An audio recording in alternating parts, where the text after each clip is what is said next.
I'm so sorry.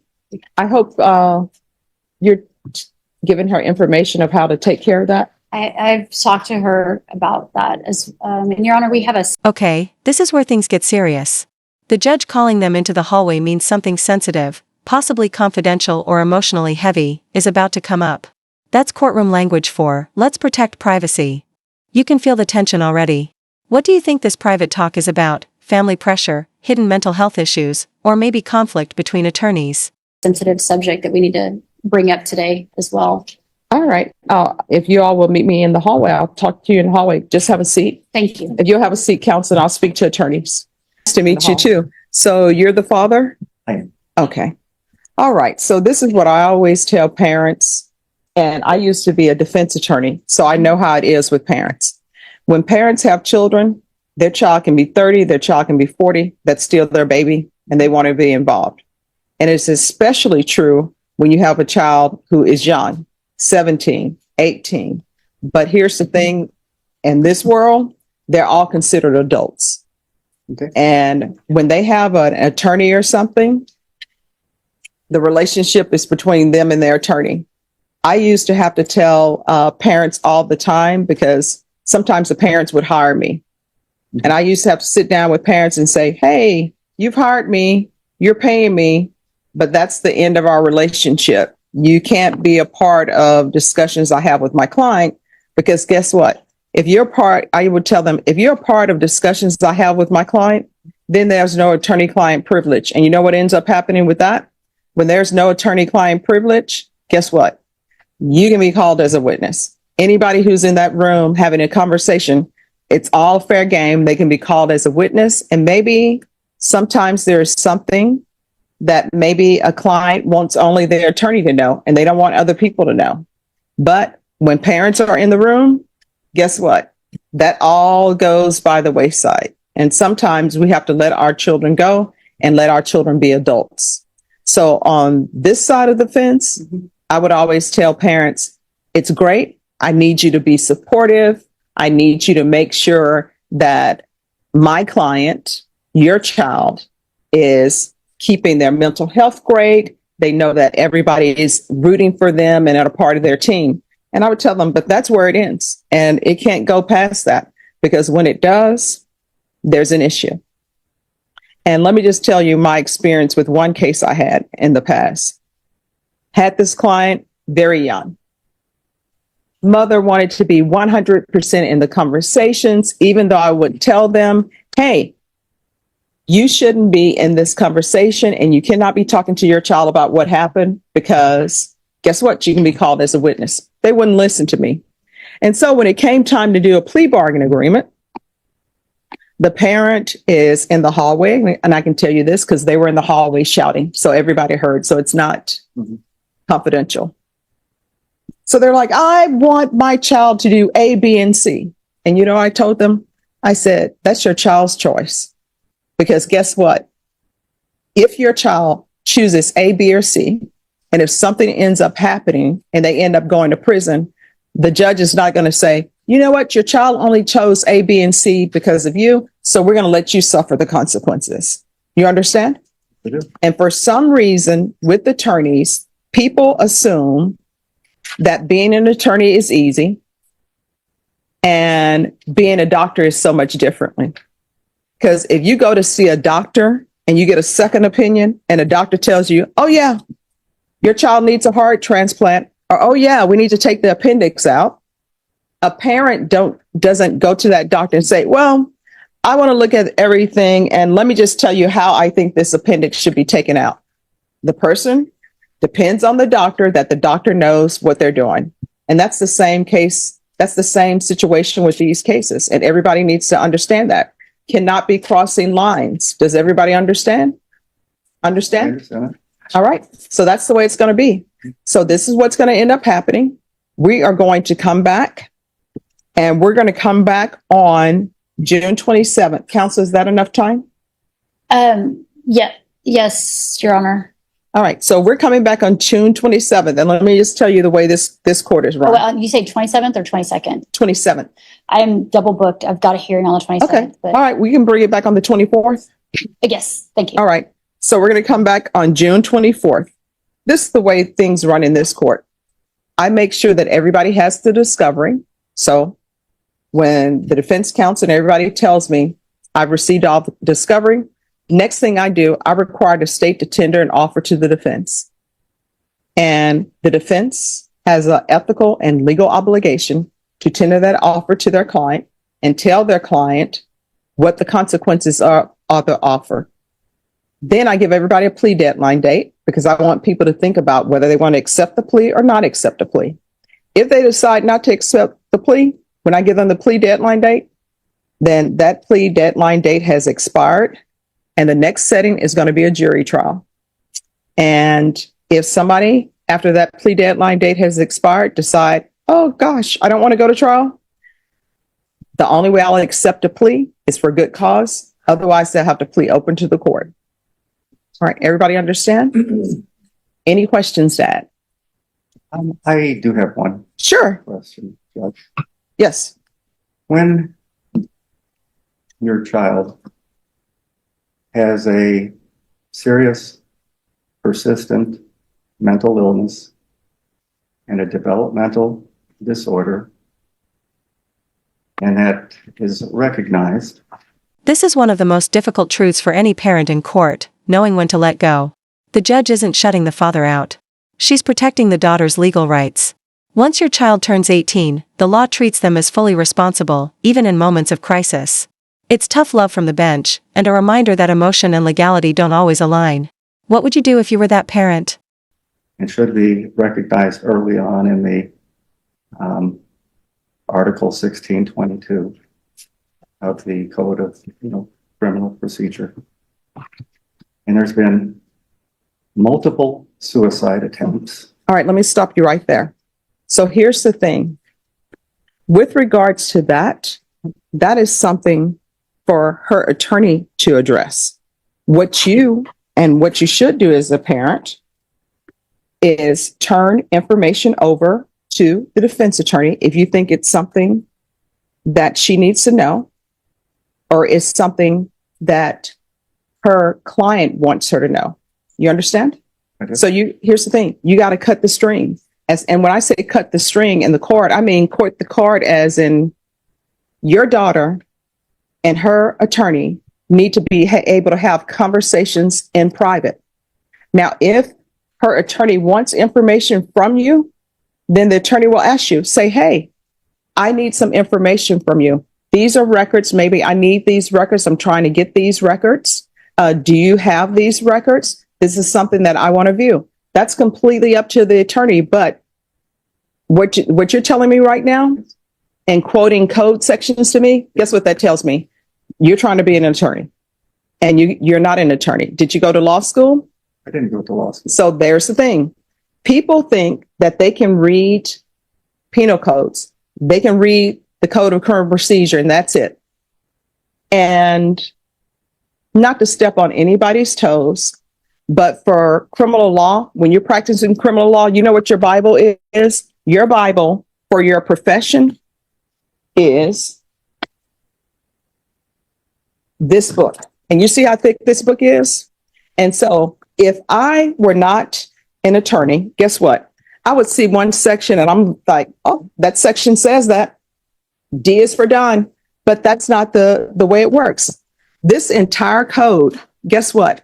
You may read something in this section and still you have to go to this section because it all relates to it. It's similar to the Bible. And let me bring the Bible up for you. Some people will just read one section of the Bible and guess what? When you read that one section, that same person who is listed in that one section, there's somebody else in a different book that has something about that person in the other section. So when you just come away with one part of that section, you think, oh, I'm done, and you're not.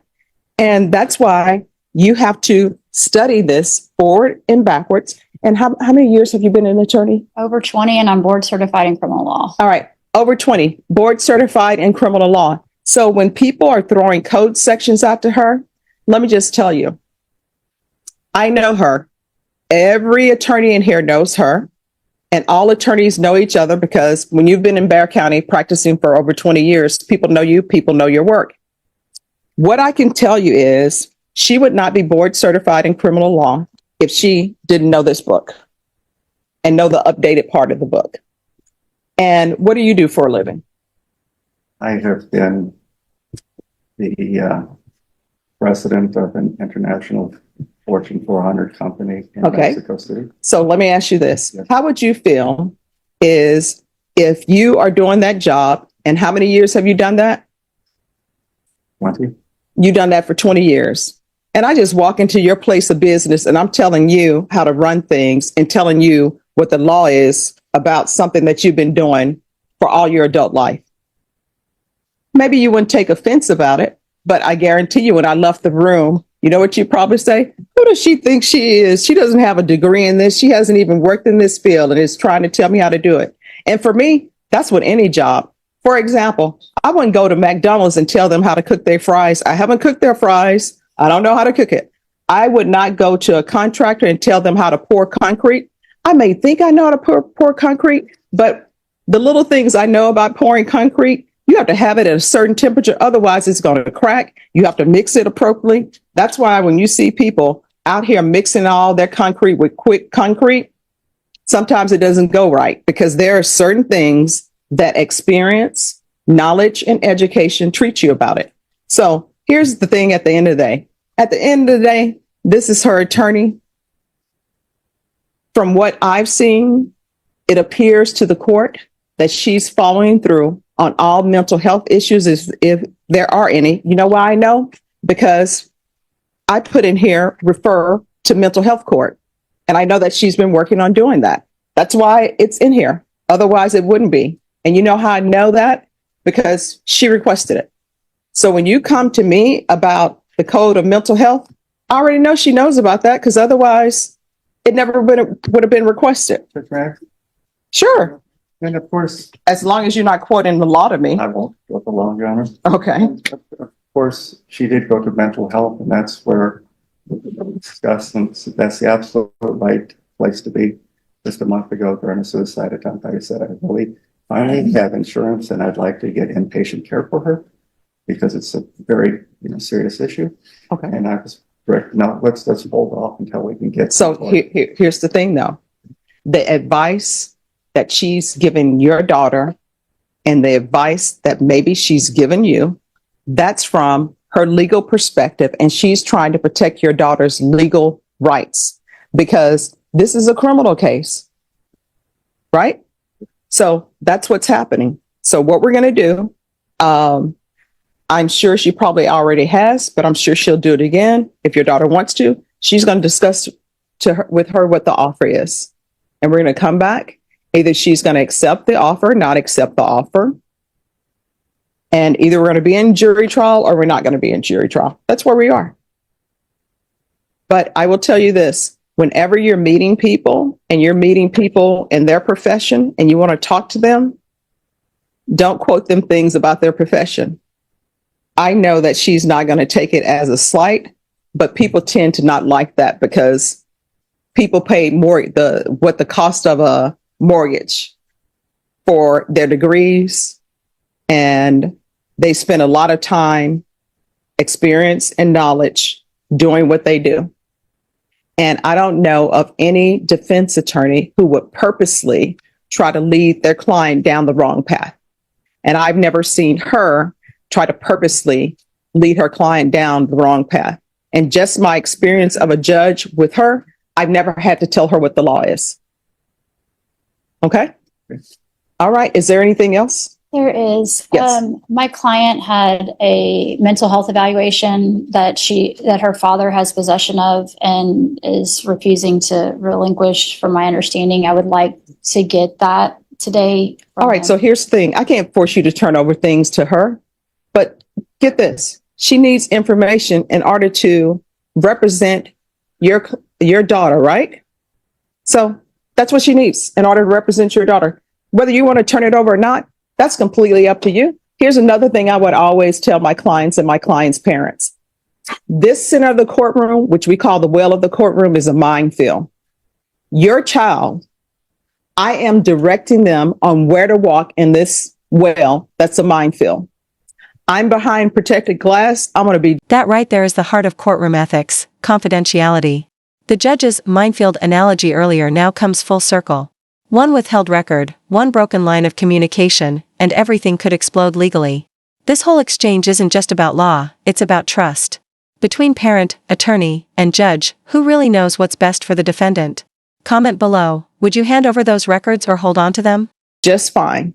But when I'm telling them to turn right, it's based upon all the information that you've given me or withheld from me.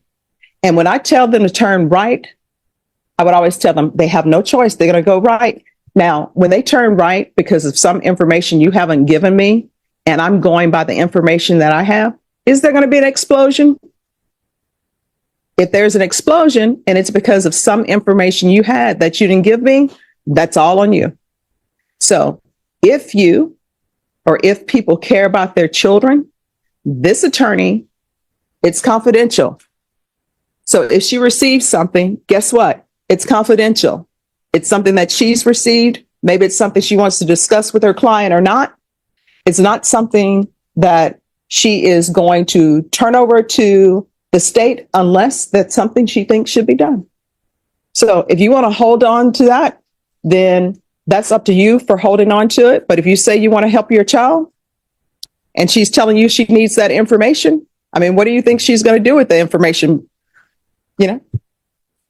Well, I would say, I'd love to hear what her understanding of Michelle's mental. Here's the thing. Yeah. I want you to internalize what I'm saying. She doesn't have to talk to you. You're not her client. What she's telling you is you have information and I'm assuming you want her to see the information. So either you want her to see it and study it and give it to her or you don't. If you don't, that's fine. I can't legally force you to turn that over to her. But what I'm telling you is if this is a child and you say you love your child, which I'm assuming you do, I've just told you the information you turn over to her is information you've given to her.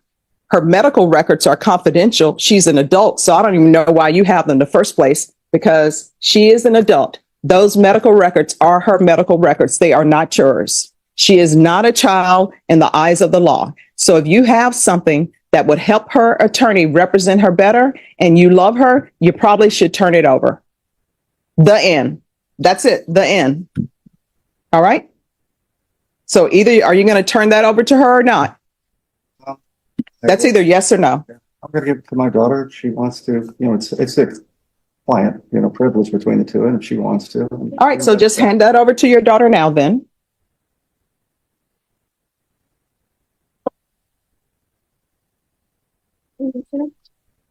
All right. Is there any other documentation that are medical records that belong to your daughter? And when I say belong to your daughter, her name is on it and it's related to her treatment. Do you have anything else? Not with me. All right. So this is what you need to do. Again, I can't force you to do it. Her medical documents are her medical documents.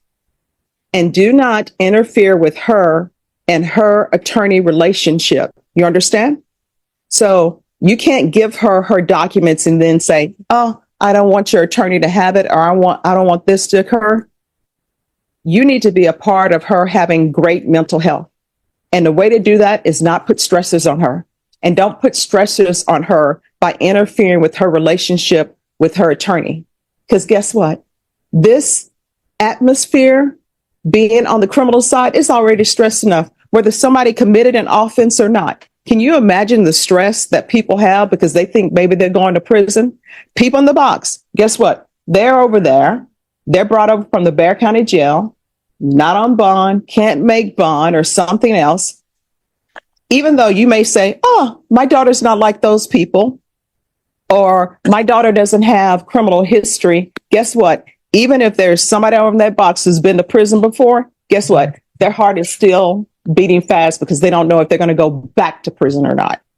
So this is a stressful situation for her. Don't make it any more stressful. You understand? All right. Thank you very much. Thank you, Your Honor. You're welcome. Reset to the 24th. Yes. All right. I'm going to take up these three cases. Then we're taking our break for lunch. appropriate places? Yes, ma'am. Did you understand you're charged with injury to the elderly, bodily injury? That's a third-degree felony. Range of punishment is anywhere from 2 to 10 years in prison and up to a $10,000 fine. Yes, ma'am. If you have a plea with the state, the court does not have to follow your plea. If for any reason the court does not follow your plea and gives you more than you bargained for, the fact that you entered a plea will not be used against you and you will be allowed to withdraw your plea. Did you understand? Yes. Did you understand you have a right to jury trial, a right for you or your attorney to cross-examine and confront any witnesses the state would call in the right to remain silent? Yes. Did you understand by entering this plea, you were giving up those rights? Yes, ma'am. And did you intend to give up these rights and enter into a plea? Yes, ma'am. Did you understand that the court would grant your application for deferred adjudication? If for any reason your deferred adjudication were revoked, the court could find you guilty, sentence you up to 10 years in prison, and up to a $10,000 fine. Yes. Off the record for a moment. Excuse Oh, no, it's not a problem. This system is new and it's taking us a while, but we're going to be just fine. We're back on the record. Counsel, has your client been able to provide you with any defenses? She has, Judge. Do you believe she has a rational as well as a factual understanding of the charges against her? I believe she does, Your Honor. Do you believe she's currently competent and was legally sane at the time of the offense? Yes, ma'am. Ms. Holmes, has anyone threatened you, coerced you, or placed you in fear to get you to enter the plea? No, no. Anyone promised you anything other than the plea? No. Are you satisfied with the way you've been represented? Yes, ma'am. I'm sorry, what? Yes, ma'am. Are you a U.S. citizen? Yes, ma'am. Court will find that defendant has knowingly and voluntarily waived her right to jury trial. Did you review the plea bargain page with your attorney? Did you understand it? Yes, ma'am. According to the plea, state is recommending deferred adjudication. They're taking in consideration 2023 CR 8418, and there's to be restitution of $3,700.85 to John Ripley. Did you understand that to be the plea? Yes, ma'am. Defense? Yes, Your Honor. State? It is, Your Honor. Did you review the waiver of appeal paragraph with your attorney? Did you understand it? Did you sign it in both places? Yes, ma'am. Did you understand by signing that you're waiving your right to appeal? The only items that can be appealed are written pretrial motions that have been filed, heard, and ruled upon by the court. Did you understand? Yes, ma'am. Counsel, are there any such motions? No, Your Honor. Outside the agreement, the state is requesting that your community supervision be for a term of 2 years. There'll be a TAP evaluation, 150 hours community service restitution, no contact with John Ripley or Feather Point Road, San Antonio, Texas, 78233. Did you understand those are recommendations from the state and the court does not have to follow those recommendations? Yes. Then to the offenses charged, how do you plea? No contest. State, any evidence? No objection, Your Honor. And state, have you conferred or spoken to the complainant? Yes. All right, thank you. You may be excused. Did you review the document entitled Waiving Consent to Stipulation of Testimony and Stipulations with your attorney? Did you Yes. understand it? Yes, ma'am. Did you sign it in all the appropriate places? Yes. Again, did you understand you have a right to jury trial, a right for you or your attorney to cross-examine and confront any witnesses the state would call in the right to remain silent? Yes. Did you understand that today the state will be presenting evidence in the form of witnesses' statements and police reports? But most importantly, there'll be no live testimony. Did you understand? Court will find that defendant has knowingly and voluntarily waived and consented to stipulation of testimony and stipulations. Court will accept into evidence states exhibits 1 and attachments, and the court will review the same. After reviewing states exhibits 1 and attachments, the court will find there's sufficient evidence to find you guilty. Court will defer finding of guilt as you've applied for deferred adjudication. Are you proceeding with sentencing? Yes, Your Honor. Anything you wish to say on behalf of your client? Yes, Your Honor. My client has obviously, since this case occurred back in July of 22, she's obviously stayed out of trouble, Your Honor. She's been to court. She is going to school. She's becoming a business, but nevertheless. Esthetician. Currently she works as an esthetician, which is my understanding is skincare. And that's what she does for a living. But she's also going back to school to get her degree in business administration. She has 2 children, a 15-year-old, a 17-year-old that she takes care of. And this is a difficult case, obviously, for her judge. This is a true no contest plea, and this is what she believes is in her best interest. She wants to get off probation as soon as possible, do everything she can, Your Honor. So we just ask you to grant this and get closure on this. All right. So, Ms. Holmes, you understand when people ask you to leave their property, whether you think you're being evicted legally or not, it's always best to leave and then just handle things civilly. So if this were a case where you didn't think you were being evicted properly, all you had to do was, you know what? I'm going to file a civil case. And it appears that it is not a civil case that would be filed in district court based upon what the amount is. So you would just go to one of the JP courts and you just file it. And there are plenty of people who file that every day. And that's how you solve that, as opposed to coming here. Now you have all of these extra fees and you have this. You understand? Yes, ma'am. So, of course, I always have to ask this question. The piercings underneath the lip, were those painful? No, ma'am. I Okay. didn't get them at the same time either. I got them over a period of time. So what order did you get them? What was the first one? I had got this one, I was like 16, Mhm. and I got this one, I was like 19, and then I just got this one, and it's just compliments when I smile. Oh, okay. I'm always wondering. And the tattoos, what are the symbols for those? It's really not too much no symbols, butterflies, music symbol. I play the piano, Oh, wow. Bible verses. I grew up in the church. See, I always wanted to play the piano, and I was going to take it as an elective in college because everybody's like, it's an easy elective. Okay, I'm in a class that's supposed to be for beginners. Everybody in there had a piano at their home and had been playing forever. They were truly taking it as, yes. Yes. I couldn't even answer because our professor would say, in order to answer the roll call, you had to play the note he wanted you to play. I'm like, yeah, I'm out of Drop here. that class. I dropped it, but I dropped it before they were going to give me a W. There you go. I saw the writing on the wall before the end of the week. I was like, no.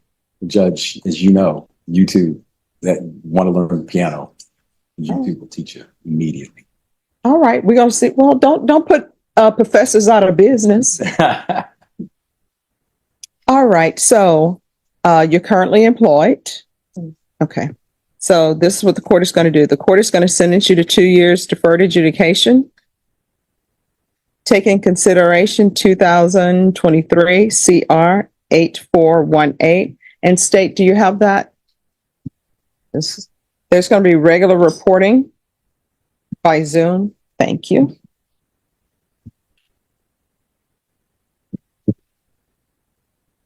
On the person. Thank you. There's to be regular random UAs. I always have to tell people who are new to probation, when you're on probation, you're not allowed to drink alcohol at all, even at your own home.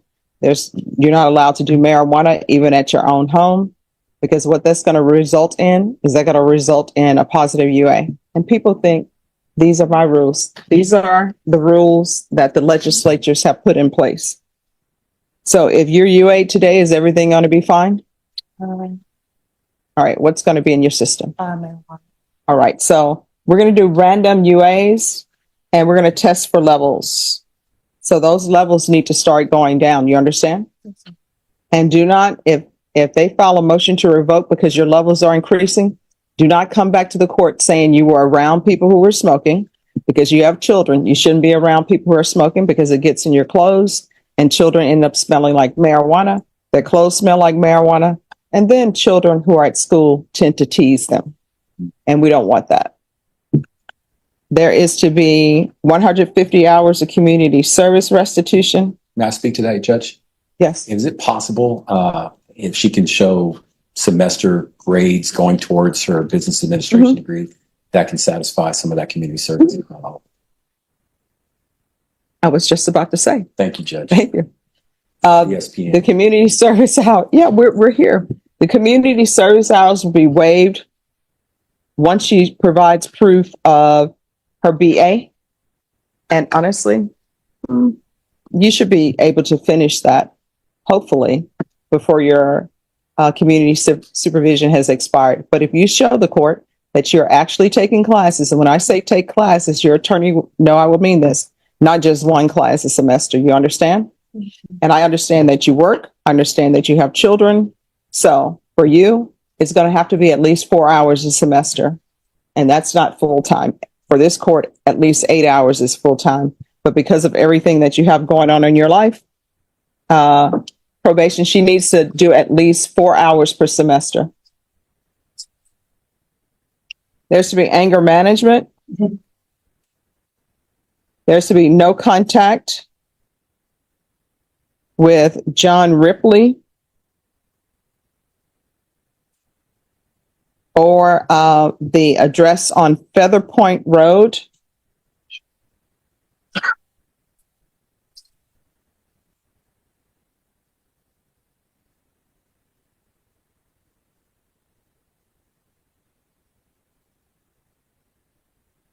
And there's to be the restitution amount of $3,755.85 to John Ripley. And there's to be field visits 1 time per month for 2 months. Probation, is there anything else? Thank you. Proof of employment within 30 days. There's to be no employment as a home health care provider or with minors.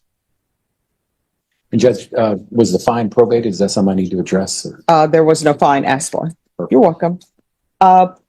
Probation, anything else? Is there anything else you need from the court to be successful? All right. Did you review the document entitled Trial Court Certification of Defendant's Rights to Appeal with your attorney? Did you understand it and did you sign it? Yes, ma'am. Because this is a plea bargain agreement, because I followed your plea bargain agreement, and because you waive your right to appeal, you do not have the court's permission to appeal.